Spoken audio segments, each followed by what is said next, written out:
नमो अरिहन्ताणं नमो सिद्धाणं नमो आयर्याणं नमो उवध्यायाणं नमो लोये सव्वसा मोक्षमार्गस्य नेतारं वेतारं कर्मभूवृतां ज्ञातारं विश्वतत्त्वानां वन्दे तद्गुणलब्धये वन्दे तद्गुणलब्धये। दशलक्षण महापर्व का मांगलिक अवसर है। आज उत्तम आकिंचन्य धर्म है। 10 धर्मों का सार रूप धर्म जो है वह उत्तम आकिंचन्य और उत्तम ब्रह्मचर्य, ये 2 धर्म हैं।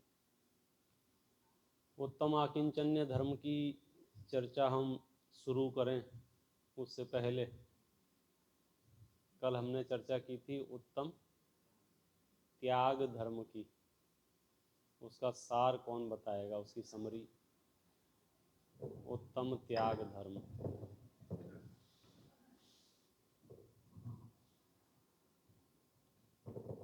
जय। कल हमने उत्तम त्याग धर्म की चर्चा की थी, मैं उसकी समरी करने जा रहा हूँ। जब त्याग धर्म की बात आती है तो व्यवहार से दान को ही त्याग समझ लिया जाता है। इसीलिए उत्तम त्याग धर्म की चर्चा में हमेशा दान के बारे में बताकर त्याग धर्म समझाया जाता है। दान 4 प्रकार के हैं: आहार दान, औषधि दान, ज्ञान दान और अभय दान। लेकिन दान और त्याग में कुछ विशेष अंतर है। दान जो है वो एक पराधीन क्रिया है, मतलब दान देने के लिए किसी का दान लेने के लिए होना जरूरी होता है। लेकिन त्याग जो है वो सर्वथा स्वाधीन है, त्याग करने में किसी और का होना जरूरी नहीं है। दान जो है वो उपयोगी और हितकर वस्तु का किया जाता है, और त्याग जो है वो अनुपयोगी और अहितकर, जिसका त्याग करने योग्य है, ऐसी वस्तु का होता है। कुछ वस्तुओं का दान भी होता है और त्याग भी होता है, जैसे औषधि, आहार, धन इत्यादि।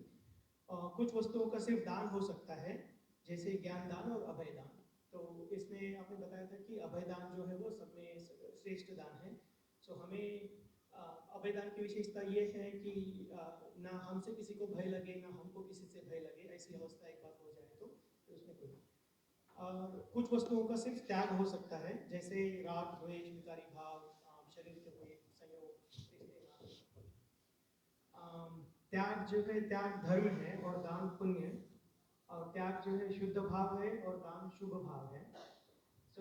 आपने आत्मा के स्वभाव की विस्तार से चर्चा की और एग्जाम्पल से ये समझाया, जैसे सोने में कोई भी मिलावट होने के बाद में वो वैसे अशुद्ध हो जाता है, लेकिन उसमें सोनापन जो है वो शुद्ध होता है।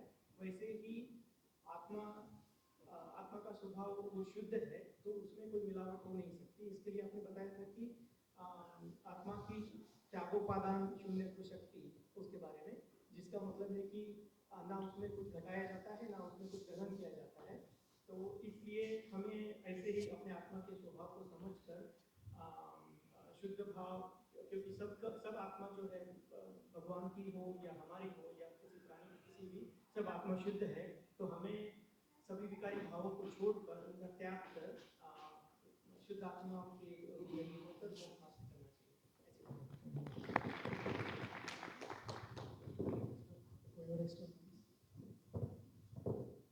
है कोई? राजीव ने भी तैयार करा।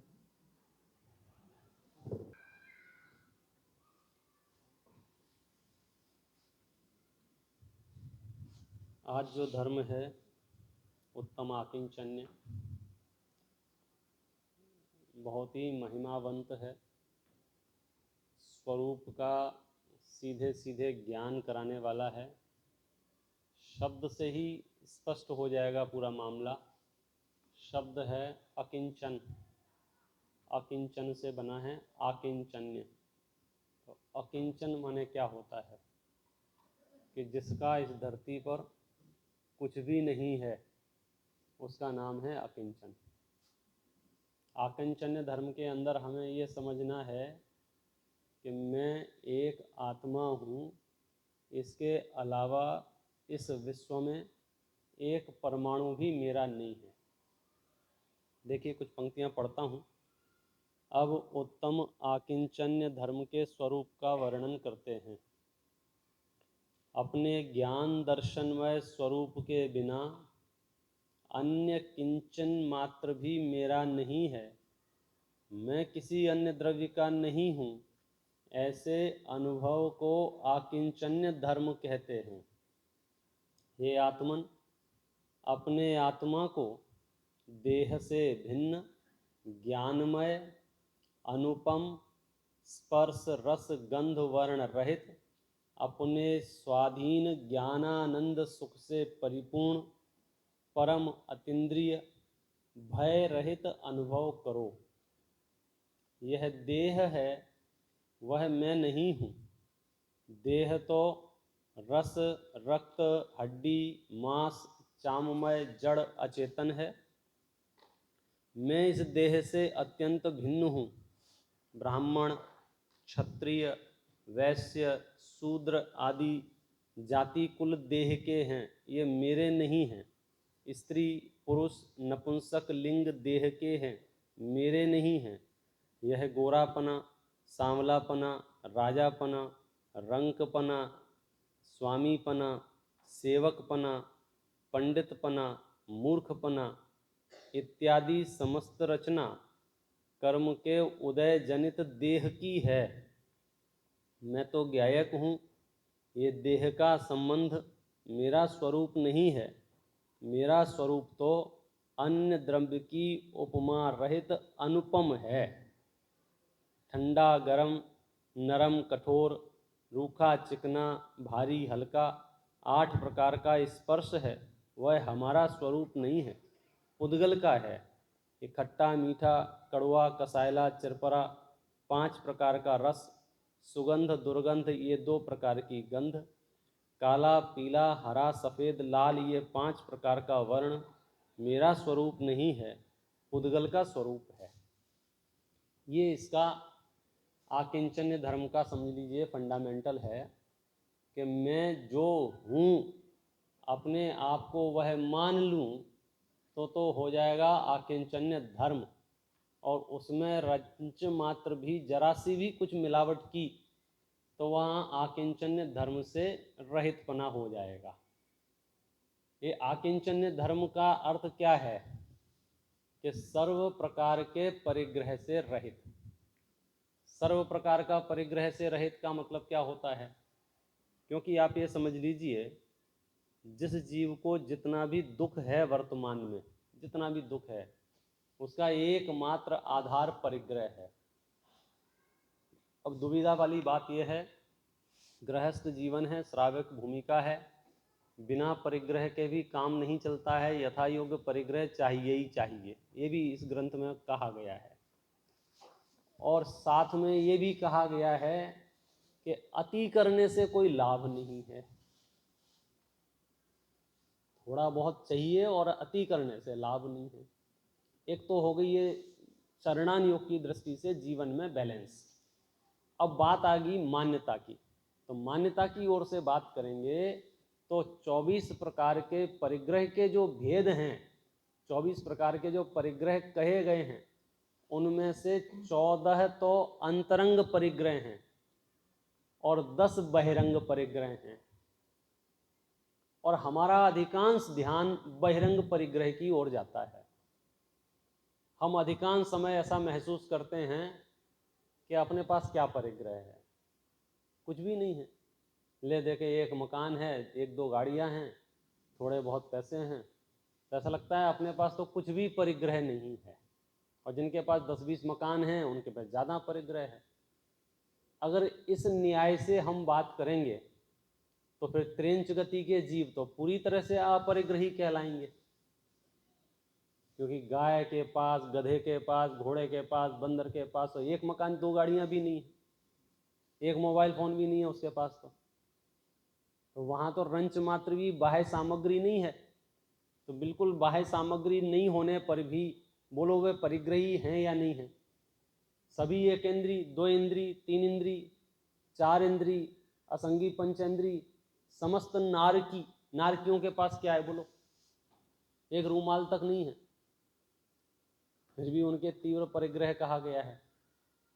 त्रियंच गति के जीवों के पास बाह्य सामग्री नहीं है, फिर भी परिग्रह कहा गया है। इसका मतलब क्या हुआ कि बाह्य सामग्री को परिग्रह तो बहुत स्थूल दृष्टि से कहा जाता है। जब हमें परिग्रह समझाना था और बच्चों को समझाना था तो हमने वहां कहा था अनाप शनाप रुपया पैसा सोना चांदी, इसका नाम परिग्रह है। वास्तव में परिग्रह क्या है? तो वास्तव में शास्त्रों में लिखा है, बोले कि मूर्छा परिग्रह है। कोई वस्तु, कोई सामग्री, कोई चीज परिग्रह नहीं है।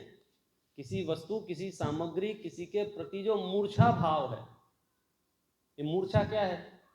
मूर्छा शब्द का उपयोग करते हैं किसमें? बेहोशी के अर्थ में। और वहां अर्थ किया है ममत्व परिणाम तो मूर्छा, कि ममत्व परिणाम ही मूर्छा है। ये मेरा है, ये मेरा है, ये मेरा है, ये मेरा है, ये मेरा है, ये मेरा है, इसका नाम परिग्रह है। तो आचार्य जो विश्लेषण कर रहे हैं वो यहां से कर रहे हैं कि यदि अपने आप को नापना हो, मैं कितना परिग्रही हूं, तो कैसे नापा जाए? कि आप अपने आप से पूछो, आप इस धरती में किस किस को अपना मानते हो, किस किस में ममत्व परिणाम है। तो जहां जहां ममत्व परिणाम है वहां वहां परिग्रह की उपस्थिति है। देखो, कर्म के उदयजन्य व्यवस्था के अनुसार या बाह्य परिस्थितियों के अनुसार आपके पास क्या है क्या नहीं है, इस बात से कोई लेना देना नहीं है। परिग्रह का मामला कहां से शुरू हो रहा है? तुम्हें क्या चाहिए, तुम्हारे पास क्या है, इसकी बात नहीं चल रही है। तुम्हें क्या क्या चाहिए, तो तुम कितने बड़े परिग्रही हो कि जितना ज्यादा चाहिए उतने बड़े परिग्रही हैं। एक एक जीव तीन तीन काल का परिग्रह लेके घूम रहा है। समय सार के बंध अधिकार में अध्यवसान के प्रकरण में चर्चा की है। भूतकाल का परिग्रह, वर्तमान का परिग्रह, भविष्य का परिग्रह। भूतकाल का परिग्रह कौन सा? भूतकाल का परिग्रह कौन सा? जिस रास्ते से निकले कहे कि देखो ये जो घर है ना, ये मेरा था, यद्यपि अभी उसको उसने बेच दिया है, अभी उसमें प्रवेश नहीं कर सकता है, तथापि ये मोहल्ला मेरा था, ये नगर मेरा था, ये महल मेरा था। तो ये भूतकाल की अच्छी खासी लिस्ट है लोगों की। हमारे पास ऐसा था, ऐसा था, ऐसा था, वो तो कर्म का उदय आया तो ऐसा हो गया। तो भूतकाल के परिग्रह में है, और वर्तमान का तो सबको ख्याल में है ही। अच्छा, भविष्य का कितना परिग्रह है, किसको क्या क्या चाहिए?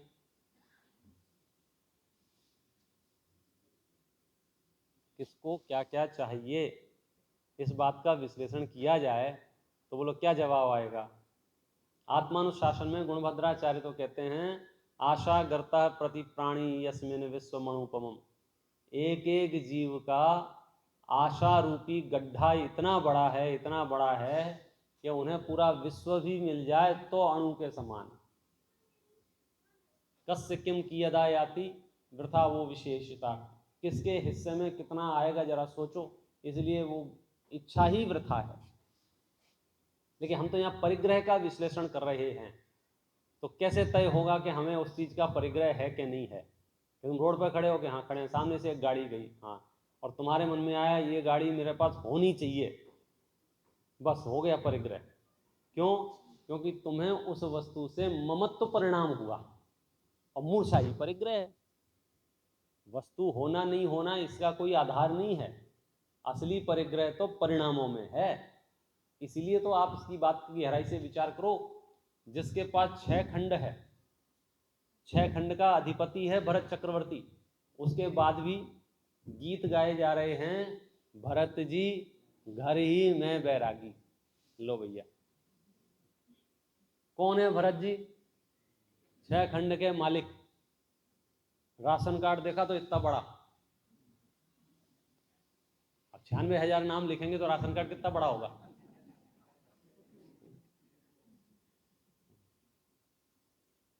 आप कल्पना करो। और ऐसे व्यक्ति के लिए क्या लिखा जा रहा है? भरत जी घर ही में बैरागी।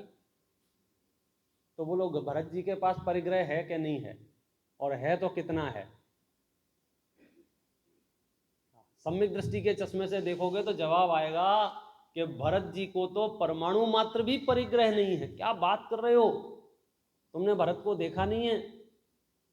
हमने देखा है पुराणों में, इतने लाख हाथी हैं, इतने करोड़ घोड़े हैं, और इतने वो है, इतनी चतुरंगनी सेना है, और फलाना है ढिकाना है, सब कुछ है। शास्त्र क्या कह रहे हैं कि वो भरत सम्यक दृष्टि है, उसके पास परमाणु मात्र भी नहीं है। सिद्धार्थ, संभव है ऐसा? 6 खंड का मालिक बना बैठा है और जवाब क्या दे रहा है? मेरा परमाणु मात्र भी नहीं। सम्यक दृष्टि के होने के लिए आपको क्या करना है? हाँ पंडित जी, ये रास्ता बढ़िया है, मैं खूब समेटूंगा, खूब इकट्ठा करूंगा, 6 खंड का आधिपत्य बन जाऊंगा, बस बोल दूंगा मुंह से। क्या बोल दूंगा? मेरा कुछ नहीं, मेरा कुछ नहीं है। गजब हो गया। सम्यक दृष्टि भरत के संबंध में शास्त्र ये कह रहे हैं कि उसको एक परमाणु से भी राग नहीं है, और उसकी एक पूरी कथा भी आती है उसके विरक्ति की, उसके वैराग्य के संदर्भ में। जैसे सनत कुमार चक्रवर्ती के विषय में देवों में चर्चाएं चल रही थी, ऐसे भरत के संबंध में भी देवगति में चर्चाएं चल रही थी कि भरत जी जो है घर ही में बैरागी। तो कुछ कुछ लोग होते हैं जिनको शक करने की आदत होती है। हाँ, तो वो देवगति में भी है थे। बोले ऐसे कैसे हो सकता है? 96,000 रानियां, 6 खंड का अधिपति, और इतना तामझाम, और इतना वीवीआईपी, और वो कह रहे हैं कि भरत जी घर ही में बैरागी। हम नहीं मानते, देख के आएंगे। आए देखने, बता दिया कि इस काम से आए हैं। क्या किया भरत जी ने? ठीक है कोई बात नहीं, तुम्हारा काम हो जाएगा, पहले एक राउंड लगा के आ जाओ राजमहल में। क्या कर दिया? क्या विचित्र, ऐसे ऐसे उदाहरण भी इतने सरलतम दिए हैं कि आपको 1 सेकंड में समझ में आ जाए। तेल का कटोरा पकड़ा दिया और 2 सिपाही लगा दिए, अगर एक बूंद भी नीचे गिरे तो गर्दन उड़ा देना, यहां तक आने की जरूरत नहीं है। और फिर पूरा राजमहल घूमा, फिर लौट के इंटरव्यू हुआ उनका, अच्छा बताओ पूर्व दिशा में क्या देखा? बोले तेल। क्या गजब है। पश्चिम दिशा में क्या देखा? तेल। उत्तर दिशा में क्या मिला? तेल। दक्षिण में क्या था? तेल। क्या बात है, इतने बड़े राजमहल में आप इतनी देर से घूम रहे हो और तुमने तेल के अलावा कुछ नहीं देखा? संभव है ऐसा? है? क्या समझाना चाह रहे थे भरत जी? कि तुम्हें दिख रहा है ये 6 खंड है, तुम्हें दिख रहा है ये तामझाम है, मुझे तो एक शुद्ध आत्मा के अलावा दूसरा कुछ नजर नहीं आता है। अब इतनी सूक्ष्म दृष्टि कैसे आवे? अब देखो, इतने वैभव के बीच में भी वो जीव अपरिग्रही हो गया, और उसकी मोक्ष मार्ग की तैयारी इतनी जबरदस्त कि इधर दीक्षा ली और उधर केवल ज्ञान। क्या कमाल है। मतलब ऐसा लग रहा है कि तैयारी गले तक भरी थी, बस घर छोड़ा और मोक्ष। और एक दूसरे उदाहरण भी आपको मिल जाएंगे। दीक्षाएं ले लेंगे, 9वें ग्रेवेक तक चले जाएंगे, लेकिन परिग्रह नहीं छूटेगा। बाहर का परिग्रह तो छूट जाता है, ममत्व परिणाम नहीं छूटता है। द्रव्यलिंगी मुनि के संदर्भ में जो शास्त्रों में कथा आती है, निरतिचार 28 मूल गुणों का पालन करता है, कोई चित्त में उसके छल कपट नहीं है, तथापि मिथ्यात्व की कणिका विद्यमान रहने के कारण से पुण्य भाव तो बहुत होता है उसके जीवन में, बहुत पुण्य भाव होता है, इतना पुण्य भाव होता है कि 9वें ग्रेवेक तक चला जाता है, लेकिन संसार से मुक्त नहीं हो पाता है। मैं 2 उदाहरण एक साथ बता रहा हूं। एक बता रहा हूं कि बहुत वैभव, बहुत कचरे के बीच में भी जलते भिन्न कमल है की तरह सम्यक दृष्टि निवास करता है। और एक दूसरी परिस्थिति है जहां घर परिवार, दुकान मकान, रुपया पैसा, सोना चांदी सब कुछ त्याग दिया है, 28 मूल गुण अंगीकार कर लिए हैं, महाव्रतों का पालन करते हैं, कोई छल कपट प्रपंच नहीं है, उसके बावजूद भी अंदर में मिथ्यात्व विद्यमान रहने के कारण से संसार अवस्था से मुक्ति नहीं होती है। आप समझ लो धर्म कठिन है या धर्म सरल है। इतना कठिन है कि पीछी कमंडल अंगीकार कर ले रहे तो भी धर्म प्रकट ना हो, और इतना सरल है कि त्रेंच गति की पर्याय हो, वहां भी सम्यक दर्शन हो जाए। मतलब कठिन सरल नहीं है, डायरेक्शन है। गलत दिशा में अगर आप आगे बढ़ेंगे तो ऑटोमेटिकली कठिन हो जाएगा। तो यहां तो अकिंचन धर्म के संदर्भ में यदि बात समझनी हो तो परिग्रह माने क्या, ममत्व परिणाम, उसका नाम परिग्रह है। और सरल करना हो, ममत्व परिणाम माने ये मेरा है, ये मेरा है, ये मेरा है, ये मेरा है, ये मेरा है, ये मेरा है, इसका नाम परिग्रह है। अथवा ये मेरा हो जाए, ये मेरा हो जाए, ये मेरा हो जाए, ये मेरा हो जाए, ये मेरा हो जाए, इसका नाम परिग्रह है। ये मेरा था, ये मेरा था, ये मेरा था, इसका नाम परिग्रह है। तो वास्तव में देखा जाएगा तो पता चलेगा कि इच्छा ही परिग्रह है। अब यदि अपरिग्रही बनना हो तो क्या उपाय है? समय सार की मूल गाथा है जहां लिखा है अनिच्छुक हैं अपरिग्रही जिन्हें भोजन की इच्छा नहीं, अनिच्छुक हैं अपरिग्रही जिन्हें पान की इच्छा नहीं, अनिच्छुक हैं अपरिग्रही जिन्हें पुण्य की इच्छा नहीं, अनिच्छुक हैं अपरिग्रही जिन्हें पाप की इच्छा नहीं, एक भी परिणाम उनके नहीं है। अनिच्छुक हुए तो धर्मात्मा पना प्रकट हुआ। अनिच्छुक होना अपने आप में बड़ी कठिन चीज है। कठिन क्या है? अनभ्यास है इसलिए कठिन है, कठिन वठिन कुछ नहीं। यहां से मंत्र पढ़ दिया। कठिन तो हमने बना लिया है। जैसे अपन ने उत्तम तप धर्म के दिन अपन ने बात की थी ना, हम कई बार माउथ पब्लिसिटी भी गलत डायरेक्शन में करते हैं। बहुत कठिन है, बहुत कठिन है, बहुत कठिन है, बहुत कठिन है, बहुत। अच्छा, दिमाग को एक बार बोल दो कि बहुत कठिन है, बहुत कठिन है, तो सच में ऐसा लगने लग जाता है कि बहुत कठिन है। और करना हो तो आप बोलो बहुत सरल है, बहुत सरल है, बहुत सरल है, हो जाएगा। इसमें क्या है? आप शिखर जी की वंदना करने जो लोग गए होंगे तो कैसे वंदना की? बहुत कठिन है, बहुत कठिन है। अरे बस हो गई। राह चलते, हमको याद है उस समय किसी ने राह चलते पूछा, और अभी अभी चलना शुरू किया था, आधा एक घंटा हुआ था, बीच में कोई पूछ बैठा कितनी देर है, तो मेरे मुंह से निकल गया कि अभी तो 1 ही घंटे चले हैं, अभी तो दूर ही दूर। किसी और ने समझाया बेटा ऐसा नहीं बोलते हैं, ये बोलो बस आ गया, बस आ गया, बस आ गया। क्यों?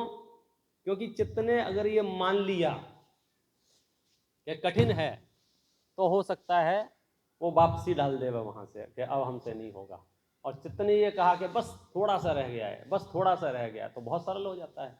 ये तो बात कही अपन ने उदाहरण में, लेकिन परमार्थ सत्य बात यह है कि पूरा का पूरा मोक्ष मार्ग कष्टदायक नहीं है, कठिन नहीं है, सरल है। मैं आपको करणानियोग की दृष्टि से भी 2-3 बातें बताता हूं कि जो आप सुनते हो मोक्ष मार्ग में, खास करके मुनिराजों के प्रकरण में, कि मुनिराजों के ऊपर बहुत उपसर्ग होते हैं, और एक लिस्ट भी है समाधि मरण भाषा जो लिखी, उसमें अनेक मुनिराजों के उदाहरण भी दिए थे। सच बात यह है, लाखों मुनिराजों में से 1-2 मुनिराज होते हैं जिनके ऊपर उपसर्ग होते हैं। एवरेज देखना, लाखों मुनिराज होंगे, लाखों में से गिनती के होते हैं जिनके ऊपर उपसर्ग होते हैं। क्यों? क्योंकि जिस दिन से मुनि बनने की भावना भाई थी, उस दिन से ही प्रशस्त परिणाम बन रहा है, उस दिन से ही पुण्य प्रकृतियां बन रही हैं। तो सामान्यतः प्रतिकूलताएं आती ही नहीं हैं। ये तो थोड़ी बहुत किसी किसी के पूर्व में कोई निदति निकाचित कर्म बन जाता है, फिर भले ही दीक्षा ले लो तो भी वो कटता नहीं है, वो तो उदय में आके रहता है। ऐसे रेयर केस हैं। अब देखिए, हमको समाधि मरण समझाना था तो रेयर केस उठा उठा के एक जगह रख दिए। तो हमारे दिमाग में जब भी मुनराज माने परेशान, हाँ, हमारा दिमाग कैसे ही चलता है, मुनराज माने पैर में छाले, मुनराज माने गले में सरप, मुनराज माने सिर पे सिगड़ी, मुनराज माने जो 10-20 उदाहरण थे ना, वो सारे के सारे एक साथ हमको ध्यान में आ जाते हैं। जबकि मुनराज माने आनंद, मुनराज माने परम आनंद। अब उन्हें रंच मात्र भी परिग्रह नहीं है। जिस व्यक्ति को रंच मात्र भी परिग्रह नहीं है वो किस लेवल का अनिच्छुक है। और जो अनिच्छुक है बोलो उसको क्या तकलीफ है? सारी की सारी तकलीफ जो है वो इच्छा की ही तो तकलीफ है। संसार अवस्था में दो बहुत बेकार ध्यान कहे गए हैं, एक का नाम है आर्त ध्यान और एक का नाम है रौद्र ध्यान। नाम सुने होंगे आपने। आर्त ध्यान क्या चीज है? मुंह लटका के रोते धोते रहना, ये आर्त ध्यान है, और हा हा ही करते रहना, ये रौद्र ध्यान है। बराबर ऐसा ही है ना।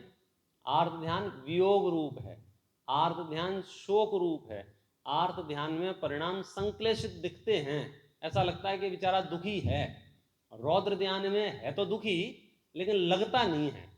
जैसे रावण वो सीता को उठा ले गया था ना, फिर अपने नेतागिरी बता रहा था हा हा हा हा, तो वो क्या है कि ये रौद्र ध्यान है। अब है दुखी वो, लेकिन लग नहीं रहा है, चेहरे पर प्रसन्नता रहेगी, अट्टाहास रहेगा, क्योंकि सामने हिंसा हो रही है और वो आनंद मान रहा है।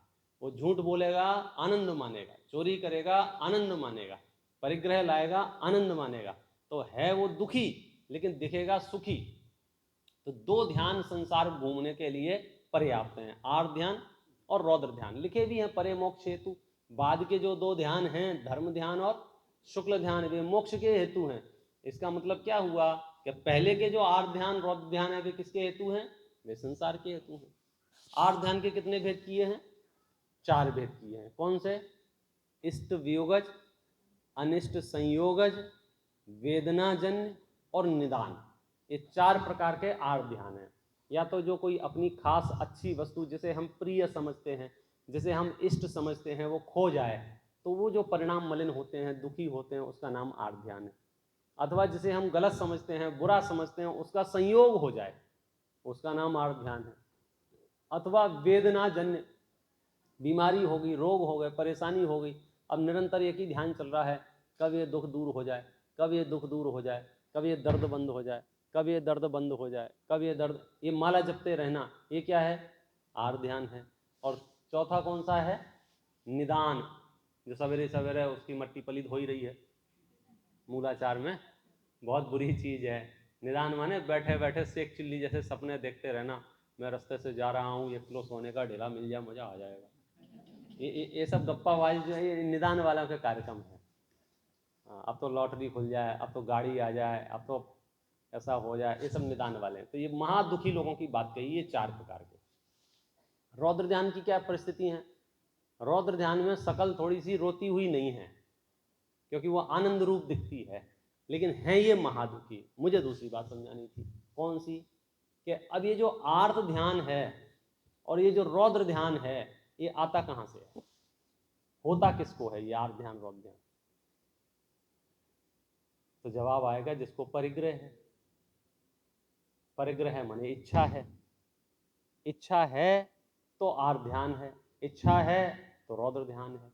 क्या मतलब है? अब आप देख लो, कोई भी एक जनरल इच्छा को एनालिसिस करके देख लो। आपको इच्छा उत्पन्न हुई, कुछ भी इच्छा उत्पन्न हुई, इच्छा के भेद बहुत हैं, कोई भी एक इच्छा ले लो, आप पकड़ लो कि मुझे ये वाली इच्छा हुई। अच्छा, जैसे ही इच्छा उत्पन्न होगी तो क्या होगा? इच्छा उत्पन्न होते ही क्या होगा? आर्त ध्यान शुरू हो जाएगा। परिणाम शोक रूप रहेंगे, परिणाम मलिन रहेंगे, परिणाम संक्लेशित रहेंगे। कब तक? जब तक वो इच्छा पूरी नहीं। कोई भी इच्छा पैदा हो जाए, बस पैदा हो जाए। कल तक इच्छा नहीं थी तो तत्संबंधी कोई दुख नहीं था, इच्छा नहीं थी तो कोई परेशानी नहीं थी, लेकिन जैसे ही इच्छा उत्पन्न हुई तो फिर क्या हुआ? तो फिर लगातार आर्त ध्यान शुरू हो गया। बराबर है। अच्छा, अब इच्छा की परेशानी क्या है? इच्छा की प्रॉब्लम क्या है? इच्छाएं होती हैं तो होने दो भैया, इच्छाओं से क्या दिक्कत है? तो ये तो आपने सामान्य कथन सुना ही हुआ है कि इच्छा की दिक्कत ये है कि जैसे तैसे एक आध पूरी भी कर देवें तो एक पूरी होती है और 10-20 पैदा हो जाती हैं, फिर 10-20 पूरी होती हैं, 100-200 पैदा हो जाती हैं, 100-200 पूरी होती हैं, 1000 पैदा हो जाती हैं, उसका मल्टीप्लाई बहुत ज़्यादा है। लेकिन मैं आपसे कह रहा हूँ चलो वो बाद की बात है, 10 नहीं होंगी। मैं तो कह रहा हूँ जो इच्छा आपको उत्पन्न हुई वो इच्छा यदि पूरी हो जाए तो आप सुखी हो जाएंगे कि नहीं होंगे? इच्छा पूरी नहीं होगी तब तो सुखी नहीं होंगे, लेकिन इच्छा पूरी हो जाए। समझो आपको कोई गाड़ी खरीदने की इच्छा है, उदाहरण में समझ लो, गाड़ी खरीदने की इच्छा है। अब क्या हो रहा है? अब रोड पे गाड़ी ही गाड़ियां दिख रही हैं। हाँ, और जो लेनी है वो सबसे ज्यादा दिख रही है, और जो मॉडल लेना है बस वही वही घूम रहा है। ऐसा भेद विज्ञान प्रकट हो जाता है कि 1000 गाड़ियां खड़ी हो ना पार्किंग में, हमको वही दिखती है, ये वाली। तो जब तक आई नहीं है तब तक तो दुख है, आकुलता है, बेचैनी है, आर ध्यान कहेंगे इसको। लेकिन मैं कह रहा हूं आपको गाड़ी मिल गई, आपकी इच्छा की पूरी हो गई, तो अब तो आप सुखी हो जाओगे कि नहीं होगे? क्या होगा? क्या होगा? हाँ, अरे और तो बाद में होगी, अभी तो पूरी हो गई ना, तो इतने थोड़े तो सुखी होगे कि नहीं होगे? तो आचार्य उसकी बारीकी बता रहे हैं कि अगर इच्छा उत्पन्न हुई है तो जब तक ये इच्छा पूरी नहीं होगी तब तक समझ लीजिएगा आर्त ध्यान की कक्षा रहेगी, आर्त ध्यान की श्रेणी में रहेंगे। और जैसे ही ये इच्छा पूरी हो जाएगी फिर क्या होगा? फिर तत्काल रौद्र ध्यान शुरू हो जाएगा। आर्त ध्यान का कैटेगरी खत्म, क्योंकि अभी तक वस्तु थी नहीं, तो आर्त ध्यान हो रहा था बराबर लगातार, मिल जाए मिल जाए मिल जाए मिल जाए मिल जाए मिल जाए मिल जाए मिल जाए। अब आपको वस्तु मिल गई, अब क्या होगा? अब रौद्र ध्यान शुरू हो जाएगा। इसका मतलब क्या हुआ? इसका मतलब ये हुआ कि वस्तु है या नहीं है इससे कोई फर्क नहीं पड़ रहा है। सारा का सारा फर्क किससे पड़ रहा है? अंदर में जो इच्छाओं की दुकान लेके घूम रहे हैं, अंदर में जो इच्छाओं का पिटारा लेके घूम रहे हैं, वे इच्छाएं हमें दुखी करती हैं। तो सुखी करने का उपाय क्या है? अपने आप को सुखी कैसे किया जाए? मेरी कोई इच्छा नहीं, बस। सच में सुखी होने का इतना सरल रास्ता है भैया। तीर्थंकरों ने तो यही रास्ता अपनाया, मुनराज ने तो यही रास्ता अपनाया, सम्यक दृष्टि ज्ञानियों ने तो यही रास्ता अपनाया। क्या, कौन सा रास्ता अपनाया? मेरे कोई इच्छा नहीं। अब देखो, भूमिका अनुसार कर्म के उदय से संयोग भी होंगे, वियोग भी होंगे, लेकिन आप दोनों स्थिति में सुखी रह सकते हैं। किस आधार से? मेरी कोई इच्छा नहीं है, मेरी कोई इच्छा नहीं है, मेरी कोई इच्छा नहीं है। अगर आप अनिच्छुक हैं कोई प्रॉब्लम नहीं है, और यदि आप इच्छुक हैं तो प्रॉब्लम ही प्रॉब्लम है। मतलब दुख की जड़ में जाके यदि हम देखें तो हम पता चलेगा कि हमने जो इच्छाओं की एक लंबी लिस्ट चित्त में बना ली है वो हमें पीड़ा पहुंचा रही है। अच्छा, इच्छाओं की लंबी लिस्ट आई कहां से? इच्छाओं की लंबी लिस्ट आई कहां से? कि मैंने चलते फिरते किसी भी परद्रव्य में अपनापन स्थापित कर लिया था, वहां से वो लिस्ट आ गई। पर में अपनेपन का मतलब क्या होता है? ये देखा ना, परमाणु मात्र भी राग नहीं है, उसका नाम अकिंचन धर्म है। तो आपने जैसे ही पर में अपनापन किया, इसका मतलब क्या होगा? अब उसकी उसकी विशेषताएं सुन लो। जो दुखी नहीं हो रहे हों, जो परेशान नहीं हो रहे हों, उन्हें शॉर्टकट बताता हूं। किसी भी वस्तु, किसी भी व्यक्ति में अपनापन कर लो, बस। फिर आपको सारे विकार अपने आप होने लग जाएंगे, क्योंकि राग का स्वरूप ऐसा है कि एक व्यक्ति से यदि आप राग करते हो, एक व्यक्ति से, तो वो एक व्यक्ति से राग नहीं होगा, वो अनेक व्यक्तियों से राग होगा और अनेक व्यक्तियों से द्वेष होगा। जैसा मैंने तो अकेला राग किया था कि तुमने कुछ भी किया हो, ऐसा होगा नहीं। मैं जब तक यहां समता भाव से हूं तब तक ठीक है। मैं यहां एक भी मित्र बना लूं तो क्या होगा? समझो मैं नीतीश जी को दोस्त बना लेता हूं अपना, तो मैंने राग किया नीतीश जी से, बोलो 10-5 मुफ्त के मेरे और एक्स्ट्रा मित्र और शत्रु मिल गए कि नहीं मिल गए मुझे? अब जो जो इनके मित्र हैं वे भी मेरे मित्र कहलाए कि नहीं कहलाए, और जो जो इनके शत्रु हैं उनसे मुफ्त में दुश्मनी हो गई कि नहीं हो गई?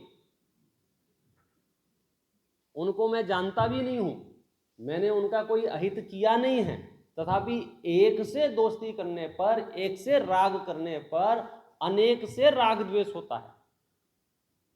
और अनेक का गणित कितना बड़ा है कि इसका विधान विस्तार समझाएंगे तो वो जो कंपनियां होती हैं ना, कौन सी वाली, ये नेटवर्किंग वाली कंपनियां जो होती हैं, उनका चार्ट देख लो आप 3 को बनाइए, फिर वे 3 को बनाएंगे, फिर वे 3 को बनाएंगे, फिर वे 3, ऐसा लगेगा पूरी दुनिया हमारे बाप की।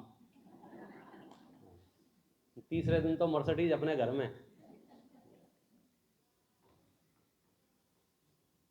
तो राग द्वेष के विधान विस्तार में भी ऐसा ही है कि आप किसी एक से राग द्वेष करोगे तो 10 से राग द्वेष हो जाएगा, फिर 10 के शत्रु मित्र, फिर उन 10 के शत्रु मित्र, फिर उन 10 के शत्रु मित्र, उन 10 के शत्रु मित्र, बहुत लंबी लिस्ट है।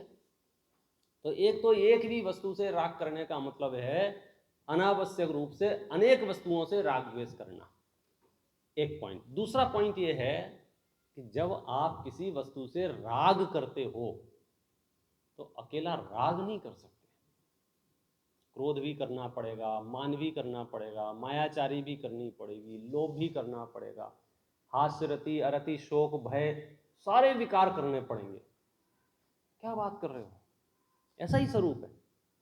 कल तक जगह पड़ी हुई थी सामने, रोज आते थे, रोज जाते थे, कुछ नहीं होता था, हमने खरीद ली। खरीद ली माने अपनापन स्थापित कर लिया, ये जगह मेरी है ऐसा मान लिया। अब क्या होगा, अब कोई उसकी निंदा करके बताए, क्रोध भी आएगा, कोई उसकी प्रशंसा करेगा, मान भी होगी, कोई उसके सामने कचरा फेंकेगा, दिमाग खराब होगा।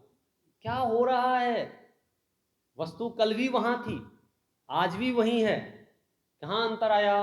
मैंने कह दिया यह मेरी है, यह मेरी है, यह मेरी है, यह मेरी है।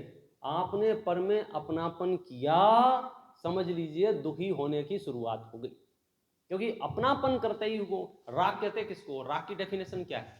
आप जिससे राग करते हो उससे अनेक अपेक्षाएं ग्रहण करते हो। आप जिससे भी, जिस वस्तु से भी, जिस व्यक्ति से भी आप राग करते हो, आपके अंदर छिपी हुई क्या कहना चाहिए, अवधारणा में ये बात बैठी रहती है, इससे मेरा ये काम होगा, इससे मेरा ये काम होगा, इससे मेरा ये काम होगा, इससे मेरा ये काम होगा। जितने भी जीवों को आज तक राग ने दुखी किया है उसके आधार में क्या है? हर एक माँ बहुत आनंद में होती है, बहुत प्रसन्नता में होती है जब उसके बेटे का विवाह तय होता है। क्यों, ये प्रॉब्लम यहां भी है क्या? मैं तो उदाहरण भारत का दे रहा हूं, मुझे न्यू जर्सी के बारे में कुछ नहीं पता है। आप कल्पना कर सकते हो कितने आनंद में है, प्रसन्न है, पूरे गांव में ढिंढोरा पीटा जा रहा है, शोर मचाया जा रहा है, बात कही जा रही है, मेरे घर में विवाह है, बहू आने वाली है, बहू आने वाली है, बहू आने वाली है, बहू आने वाली है। बहू से उसे राग हो गया है, हो गया ना? क्यों? अभी तो हुआ है। और राग का स्वरूप देखना, उस राग में सर्वस्व लुटा देने को तैयार है। जब वो घर में आए तो थाली लेके खड़ी हो जाए, दिया लेके आरती उतारने के लिए, फर्स्ट एंड लास्ट। इसके बाद कभी आरती नहीं उतारी जाएगी, हो गया पूरा। ये आरती क्यों उतर रही है? अपना पहना हुआ सोना, अपनी पहनी हुई ज्वेलरी दे देवे, ये राग का स्वरूप है। तो अभी तक सब कार्यक्रम बढ़िया चल रहा था, क्यों, कोई दिक्कत आ रही है क्या? प्रॉब्लम कहां से आई? प्रॉब्लम यहां से आई कि उस मां ने जब उसमें राग किया, अपनापन स्थापित किया, अपनी संपत्ति उसे दी, सोना चांदी उसे दिया, चाबियां उसे दी, सब कुछ दिया, लेकिन राग किया ना, तो अंदर ही अंदर दिमाग में इच्छाओं की एक लिस्ट भी तैयार हो गई थी, और वो अंदर ही अंदर वो लिस्ट बना के बैठ गई। लिस्ट में सबसे पहले लिखा था सुबह जल्दी उठेगी।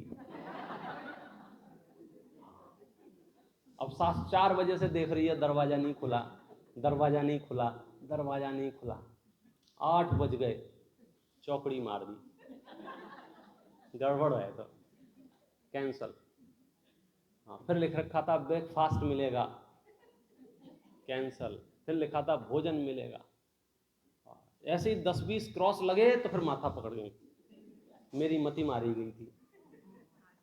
ये सुख दुख कहां से आ रहा है, मुझे सिर्फ इतनी बात करनी है।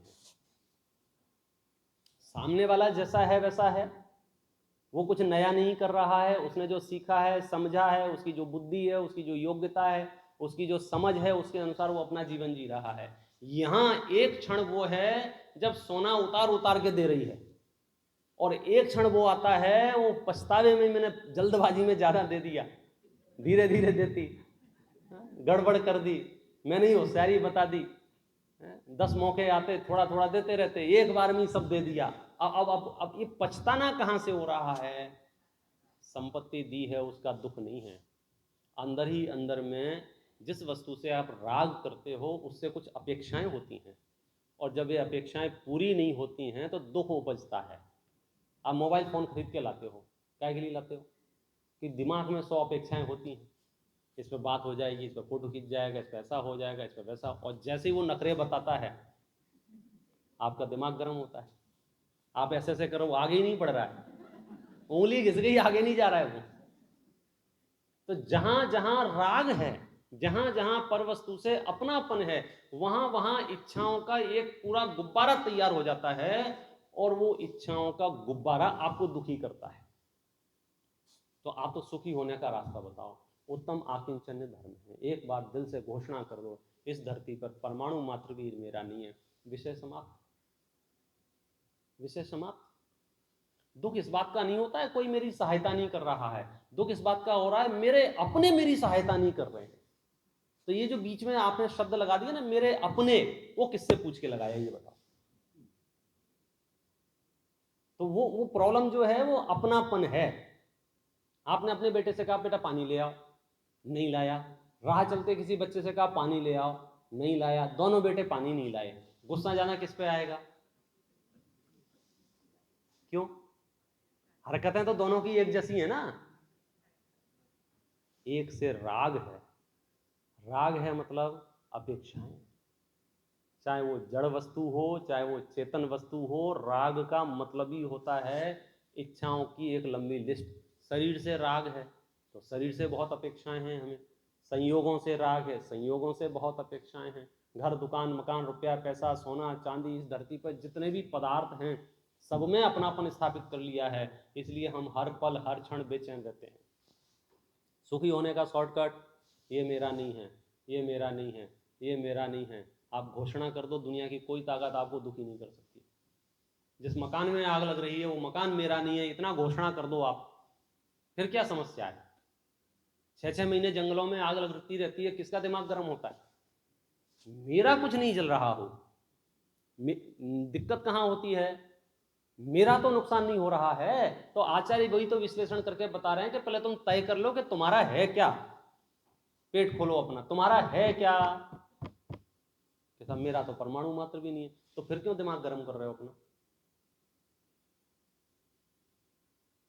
ये शरीर डैमेज हो रहा है और ऐसा लग रहा है कि ये बहुत दिन साथ नहीं रहेगा, तो दिमाग गर्म करने की क्या जरूरत है? तुम्हारा था कि नहीं साहब? मेरा तो नहीं था, यहीं पड़ा मिला था। क्यों, कहीं से लाए थे क्या? यहीं पड़ा मिला था ना, कि लेके आए थे? आप चेक करो परलोक.com पे, कार्बन और तेजस शरीर के अलावा विग्रह गति में कुछ अलाउ नहीं था। औदारिक शरीर आप एक गति से दूसरी गति में नहीं ले जा सकते, तो आप ये शरीर पिछली गति से तो लेके नहीं आए हैं, यहीं मिला है। और इसके बारे में जितने प्रश्न उत्पन्न होंगे उन सबका जवाब क्या आएगा? ऐसा ही क्यों मिला है, इतना ही बड़ा क्यों मिला है, ऐसे ही रंग का क्यों मिला है, इतनी ही खोपड़ी क्यों है इसमें, इतनी ही अकल क्यों चलती है? सबके क्या जवाब आएंगे? जैसा बांधा था वैसा मिल गया है। अब वही है कि ज्यादा दिन तक कोई चीज अपने पास रह जाए तो उससे अपनापन पैदा हो जाता है। मैंने सच्ची घटना घट गई थी एक बार, पिछली बार आपको बताई थी मैंने, अगर याद हो तो। हाँ, कौन सी यात्रा वाली? हाँ, कोई ग्राहक आया दुकान पर और वो गलती से एक 10 लाख रुपए का बैग वहां रखा छोड़ गया। तो जैसे ही अपन ने देखा, ध्यान गया, तो क्या किया, उठा के संभाल के रख दो कि अभी थोड़ी देर में आएगा, क्योंकि अमाउंट बड़ा है वो, तो ध्यान आएगा, वो जैसे ही उसे पता चलेगा लौट के आएगा। दिन भर नहीं आया वो, दिन भर। अब क्या करना, दुकान के बाहर रख के जाना कि अंदर रख के जाना? तो दिमाग ने क्या कहा, हो सकता है आज कहीं फंस गया हो, व्यस्त हो गया हो, उलझ गया हो, कोई दूसरे काम ऐसे आ गए हो, ना आ पाया हो, कल आएगा। साइड में रख दिया तिजोरी में। क्या हुआ, कल भी नहीं आया। 2 दिन हो गए, 5 दिन हो गए, हफ्ते भर हो गए, महीने 2 महीने हो गए, वो बैग वैसा का वैसा पड़ा हुआ है, उसके कोई मालिक नहीं। धीरे धीरे क्या होता है मालूम, एक दिन 2 लाख रुपए की जरूरत पड़ती है, तो वैसे तो बाजार से बुलाते थे, इंटरेस्ट देके वापस कर देते थे, फिर किसी ने याद दिलाया भाई साहब अपने पास वो रखा है ना, वो उसमें से ले लेते हैं, वापस डाल देंगे, क्यों ब्याज देना, जब वो तो फालतू ही रखे हैं, वो तो कोई बढ़ नहीं रखे रखे। हाँ बात तो सही है, तो उसमें से ले लिए, तो उसमें रख दिए, तो 3 जरूरत पड़ी 3 ले लिए, 5 जरूरत पड़ी 5 ले लिए, 10 जरूरत पड़ी 10 ले लिए, फिर उसमें रख रहे हैं, फिर निकाल रहे हैं, रख रहे हैं, निकाल रहे हैं। 2-3 महीने में ऐसा हुआ कि वो बैग कहाँ गया पता नहीं, एक मेक हो गए। 6-7 महीने बाद अचानक से फिर से 10 लाख रुपए की चोरी हो गई। अब माथा गर्म हो गया, मेरे 10 लाख चले गए, मेरे 10 लाख चले गए, मेरे 10 लाख चले गए। अब साथ वाले समझा रहे तुम्हारा क्या था उसमें, ये चुप रहो, तुम्हारी तो चवन्नी भी नहीं थी, तुम्हें तो पता भी नहीं था, मतलब यहां तक भी नहीं पता था कि किसके हैं। कमाल हो गया। लेकिन आकुलता हो रही है, पुलिस वाले के पास जा रहे हैं, दौड़ रहे हैं, भाग रहे हैं, मेरे 10 लाख चले गए, मेरे 10 लाख चले गए, मेरे 10 लाख चले गए। तो पूरी दुनिया में जो तहलका मच रहा है, सिर्फ इस बात का तहलका मच रहा है, यही कुछ सामग्री पड़ी हुई थी, हमने होशियारी बता के उसमें अपनापन कर लिया, और अपनापन करने के साथ में कुछ दिन रहने लग गए। अब इतना अपनापन हो गया कि अब वो वस्तु नष्ट होती है या वस्तु खोती है तो ऐसे छटपटाते हैं। ये 10-20 साल शरीर साथ में रह लिया है ना, तो अब ऐसा लगे ये शरीर छूट रहा है, नष्ट हो रहा है, अरे नहीं नहीं नहीं नहीं नहीं नहीं नहीं, ऐसे कैसे, ऐसे कैसे, कोई तो डॉक्टर होगा, कोई तो हॉस्पिटल होगा, कोई तो इलाज होगा, दुनिया इतनी एडवांस हो गई है। कुछ एडवांस नहीं होगी। जिस दिन तुम्हारा आयु क्रम पूरा हुआ, जय जिनेन्द्र, क्या करोगे? सरल कब रहेगा, ये मेरा नहीं है, बस। फिर आपको दुनिया की कोई ताकत दुखी नहीं कर सकती। आपको कितनी घोषणा करनी है, ये मेरा नहीं है। आप देखो रोड पे एक्सीडेंट हो जाए अचानक से, और दूर से आपको ऐसा लगे कि यार ये अपना बच्चा है, यूनिफॉर्म वैसी हो, जूते वूते वैसे हो, ड्रेस वैसी हो, और आप दौड़ पड़े, और दौड़ते दौड़ते आपको ये दिख जाए क्या अपना नहीं है, बोलो दुख गायब हो जाता है कि नहीं हो जाता है? हो सकता है अभी भी आप दौड़ेंगे, व्यवस्था बनाएंगे, उसकी हेल्प करेंगे, सब करेंगे, लेकिन पहले जो हार्ट बीट चल रही थी अब नहीं चल रही। क्यों? अपना नहीं है। तो पता चला कि सारा का सारा दुख कहां से आ रहा है, मेरा है, मेरा है, मेरा है, मेरा है, मेरा है, मेरा है, मेरा है। दुख मुक्त होना है, हाँ, क्या उपाय है? मेरा परमाणु मात्र भी नहीं। सम्यक दृष्टि होने का शॉर्टकट है उत्तम आकिंचन धर्म। मैं क्यों माथा गर्म कर रहा हूं इस धरती पर, जब एक परमाणु भी मेरा नहीं है तो मैं तनाव में क्यों हूं? अपने आप से पूछ लो, आपको जवाब मिल जाएगा।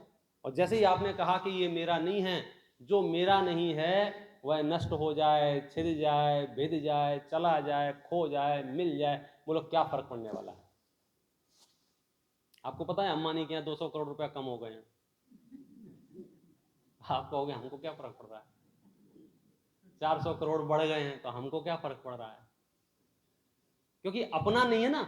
तो जहां अपनापन नहीं है वहां कितना ही बढ़े, कितना ही घटे, बोलो हमारे दिमाग पे तो उसका डिप्रेशन नहीं आता है ना। किसी को इतना तनाव तो नहीं हुआ, इतना खर्चा हो गया शादी में, इतना खर्चा हो गया शादी में,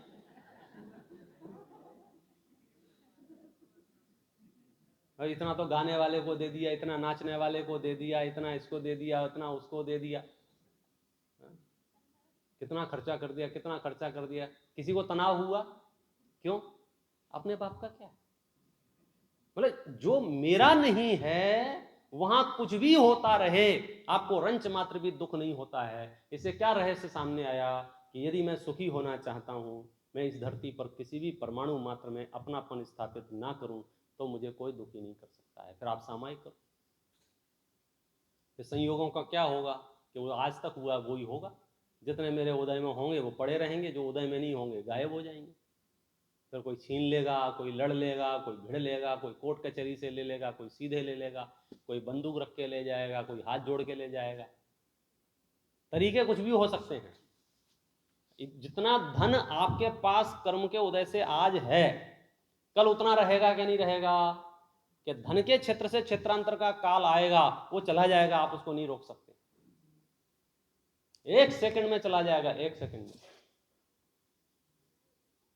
अभी अभी इंडिया में था, हमारी डॉक्टर थी पिछली बार जो अपना सतपथ प्रश्न मंच का समूह हुआ ना, ग्रैंड फिनाले, उसमें प्राइज डिस्ट्रीब्यूशन के लिए चीफ गेस्ट के रूप में आई थी इंदिरा हिंदुजा, पद्मश्री अवॉर्डेड है वो।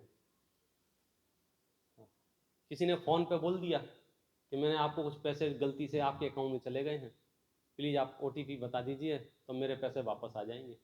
मैडम ने बता दिया, 45 लाख कम हो गए। अब वो बाद में बार बार, मैं ऐसी बेवकूफ कैसे हो सकती हूं कि धन का क्षेत्र से क्षेत्रांतर का काल आ गया। हम तो पहले ही कहा था सतपथ को दान दे देते। धन तो रुकने वाला नहीं है, वो तो जाएगा, वो नहीं रुके। उसके क्षेत्र से क्षेत्रांतर का काल आया तो 1 सेकंड 1 मिनट भी वह संयोग नहीं रहेंगे, कारण कुछ भी हो। समझो उसने रिक्वेस्ट से मांग लिया, OTP मांग लिया, निवेदन कर लिया, भावनाओं में बह के आपने दे दिए, हो सकता है गन पॉइंट पे ले जाता, यहां साइन करो, हो सकता है छीन लेता, तरीके कुछ भी होते। यदि उतने धन का तुम्हारे साथ योग नहीं है तो नहीं है। इसलिए तो वो पंक्ति आती है, धन बुराहु भला कहिए। यद्यपि धन बहुत बेकार चीज है, फिर भी हम उसे भला कह सकते हैं। कब? लीन पर उपकार में, कि वो परोपकार में यदि लग जाए तो समझ लेना हमारा सार्थक हो। क्या उत्तम आकिंचन धर्म में तो ये चल रहा है, एक आत्मा के अलावा इस धरती पर मेरा कोई नहीं है, मेरा किसी से ममत्व भाव नहीं, मेरा किसी से एकत्व भाव नहीं, मेरा किसी से कर्तृत्व भाव नहीं, मेरा किसी से भोक्तृत्व भाव नहीं, रंच मात्र भी पर द्रव्य से मेरा कोई लेना देना नहीं है।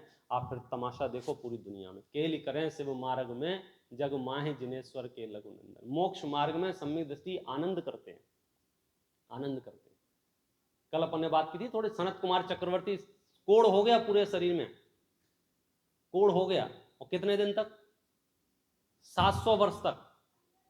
क्या बात कर रहे हो? उन्हें भक्तांबर नहीं आता होगा, नहीं तो पढ़ लेते।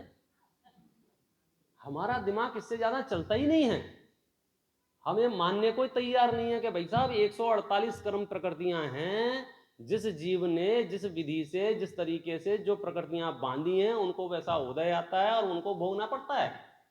उसमें डिस्काउंट ऑफर नहीं है, उसमें फर्क नहीं पड़ता है।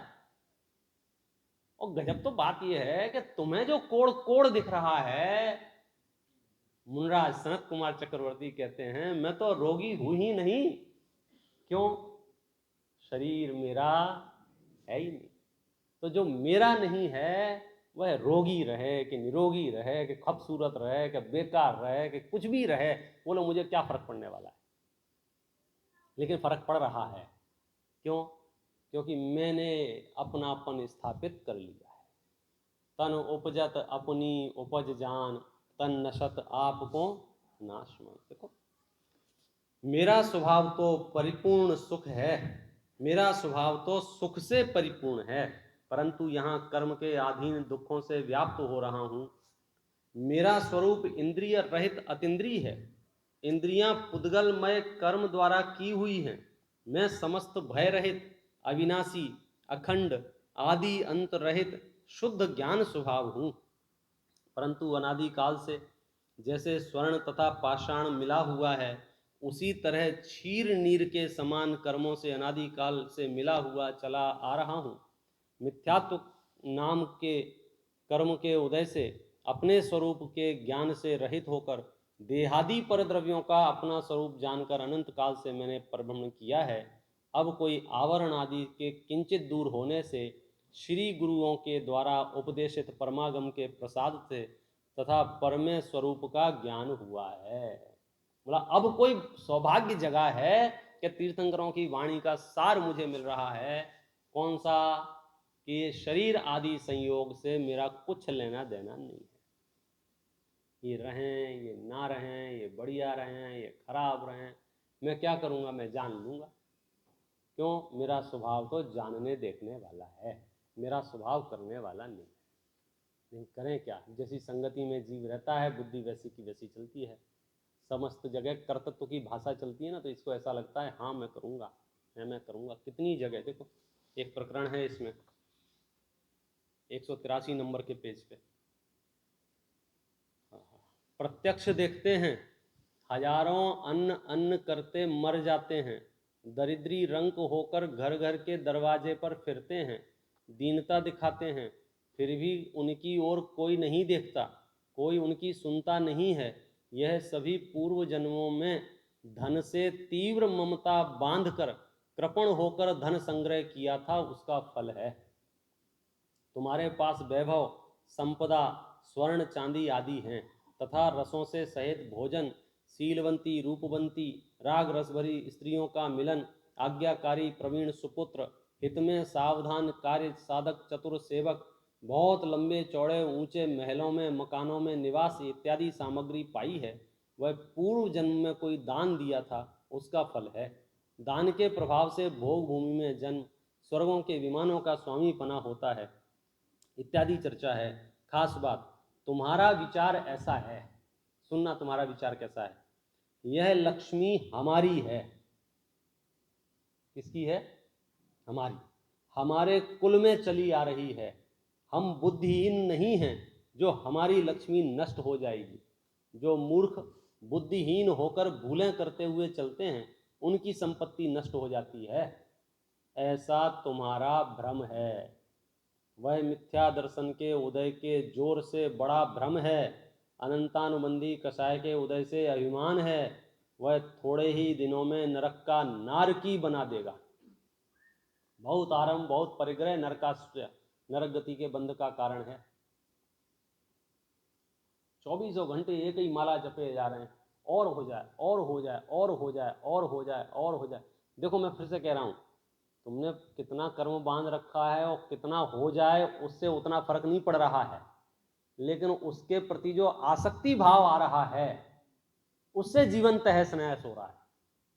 क्योंकि हमने साफ देखा है, सम्यक दृष्टि भी मजे में है, 6 खंड का परिग्रह है उसके बावजूद भी, और कुछ नहीं है ना के बराबर, लेकिन दिमाग 24 घंटे वहीं घूमता रहता है। दूसरों की संपत्ति देखकर, दूसरों का वैभव देखकर, दूसरों के ठाट बाट देखकर, इतना हो जाए इतना हो जाए इतना हो जाए। अच्छा, माला जपने से हो जाएगा? लॉ ऑफ अट्रैक्शन काम करता है कि नहीं करता? सीक्रेट। सारी कायनात मिल जाएगी ना नोट इकट्ठे। मैं अगर बोलूंगा note note note note note note, तो सवेरे सवेरे उठूंगा तो क्या होगा? चारों तरफ नोट नोट। ऐसा हो तो सही में सैकड़ों विद्यालय खुल जाएं। क्या क्या बात कर रहे हो? नहीं हो सकता है। तुम्हारे माला जपने से सिर्फ आर्त ध्यान होगा तो क्या करेंगे? भूल जाओ आज तक के सर्व संयोग स्वयमेव मिले हैं, आगे के भी सर्व संयोग स्वयमेव मिलेंगे। जितना कार्य होना होगा उतने मिलेंगे, जैसा कार्य होना होगा वैसे मिलेंगे, कार्य नहीं होना होगा तो नहीं मिलेंगे, मिलना होगा तो मिलेंगे। दिमाग गर्म करने से क्या लाभ है? उत्तम आकिंचन धर्म की शरण में आ जाओ और देखो परमाणु मात्र भी मेरा नहीं है, और जो मेरा नहीं है उसका कुछ भी हो मुझे क्या परवाह है। बोलो, हे आत्मन, यदि तुम्हें जिनेन्द्र देव के वचनों में श्रद्धान है, धर्म से प्रीति है तथा दुखी जीवों को देखकर दया आती है, तो हृदय में ऐसा सही विचार करो, मैं मूढ़ आत्मा ने धन से ममता करके पुराने पैतृक धन की तो बड़े यत्न से रक्षा की, नया भी बहुत कमाया। नया धन कमाने में मैंने भूख प्यास क्षुधा त्रसा शीत उष्ण दुख भोगे, अनेक आरंभ व्यापार राज सेवा विदेश गमन समुद्र प्रवेश किए, अधर्मी मिलेच्छ आदि को अनुकूल करने में राजी करने में बहुत निंदनीय कार्य करना पड़े। जिस जिस प्रकार से धन पैदा किया है, अब मरण तो अचानक आएगा, धन बचा नहीं सकेगा। बोलो, आयु जब नजदीक आएगी और आपके पास 100-200 करोड़ रुपया रखे होंगे तो थोड़ी राहत मिलेगी कि नहीं मिलेगी? 10-15 मिनट का मामला होगा कि नहीं होगा कि बस 15 मिनट, 9 बार नमोकार मंत्र पढ़ लेना तो फिर चलता हूँ मैं।